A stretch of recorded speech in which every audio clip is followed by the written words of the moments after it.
la décision est irréversible, toute décision irréversible vous établit.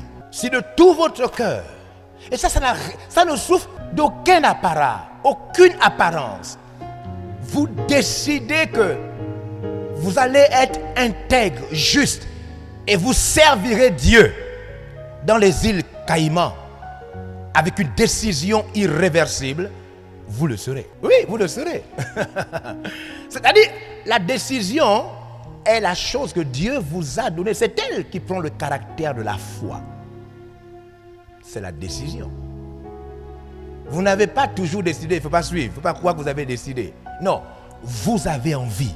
Avoir envie et décider peuvent se confondre. Vous avez envie.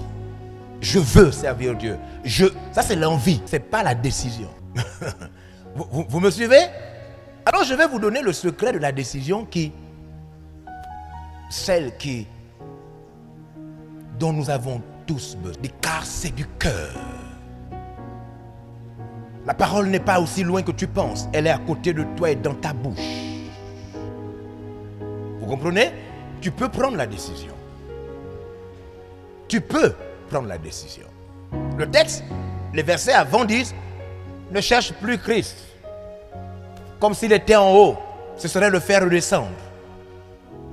Hein? Le texte dit, c'est plus une affaire de chercher. Lisez les versets avant, regardez, écoutez. Verset 6. Il ne faut pas faire comme si Dieu n'a pas déjà fait. C'est comme si tu fais revenir Christ ici. Oui? Mais voici comment parle la justice qui vient de la foi. Mais voici comment s'exprime la justice qui vient de la décision. Ne dis pas en ton cœur. Ne dis pas dans ton cœur. Qui montera au ciel. Mais qui va monter au ciel? C'est en faire descendre Christ. C'est comme si tu veux que Dieu revienne encore. Comme si tu veux que Jésus recommence le sacrifice. Oui? Ou qui descendra dans l'abîme. Ou bien qui descendra dans l'abîme. C'est faire remonter Christ d'entre les morts. C'est comme si Jésus n'est pas déjà mort à ta place. Comme s'il n'a pas déjà payé le prix. Le texte est en train de dire, ne fais pas comme si Dieu n'a pas encore tout accompli. Tout a déjà été accompli pour ton perfectionnement. Donc ne te pose pas les questions. Ce n'est pas un problème de questions. Écoute maintenant. Que dit-elle donc? Que dit vraiment donc la parole? La parole est près de toi. C'est là à côté de toi. Vous entendez, non? Donc c'est pas une affaire, c'est déjà là à côté de toi. Qu'est-ce qui manque? Vous voyez, c'est déjà là. Ça a été payé. Un prix a été payé. Ton nom a déjà été inscrit. Tu peux changer ta vie. Tu peux réussir. Tout est déjà là. Tu peux même confesser cette parole. Qu'est-ce qui manque? Si tu confesses. Donc, c'est une décision. Vous comprenez? Tu ne peux plus te poser des questions. Seigneur, oh Dieu, qu'est-ce que tu comptes faire de moi? C'est déjà là. C'est déjà écrit. Ne cherche pas trop. Ce qui te manque, c'est la décision. Sans la décision, tu vas t'embrouiller. Tu vas passer beaucoup de temps à chercher. Comment ça se passe la décision? Regardez comment elle se passe. Cette décision irréversible qui nous bouleverse à jamais. À jamais.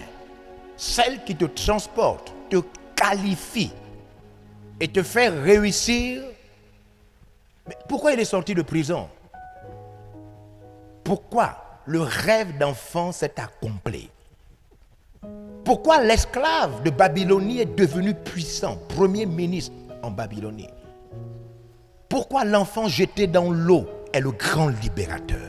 Pourquoi notre foi repose sur les meilleures promesses, les plus grandes et les meilleures promesses, mais pourtant ce n'est pas applicable à tout le monde? La décision. La décision. En elle, tu trouves l'énergie de faire, de refaire. De faire, de refaire. Elle te rend capable. La décision, c'est ta force. C'est là où les anges sont obligés de venir tourner autour de la décision. Il doit mourir à la croix. Faible ou pas. Malgré les tentations d'abandonner, il doit mourir à la croix. Il sent comment la peur rentre dans son corps. Il veut abandonner, mais sa décision ne peut pas lui permettre d'abandonner. Si cette coupe non pas ma volonté, c'est autour de cette décision que les anges descendent pour fortifier sa décision. Sa décision est notre salut. C'est elle qui nous sauve. La décision de quitter le ciel et de venir mourir à la croix pour vous et moi. C'est une décision. Tu ne m'as demandé ni offrande, ni sacrifice. La seule chose que je t'ai demandé, donne-moi un corps afin de mourir pour les hommes. C'était une décision.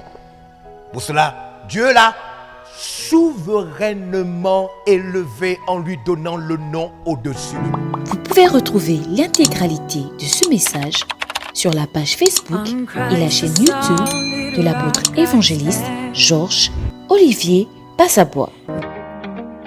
Cet extrait a été réalisé grâce au concours des partenaires VLR Impact TV. Merci, chers partenaires.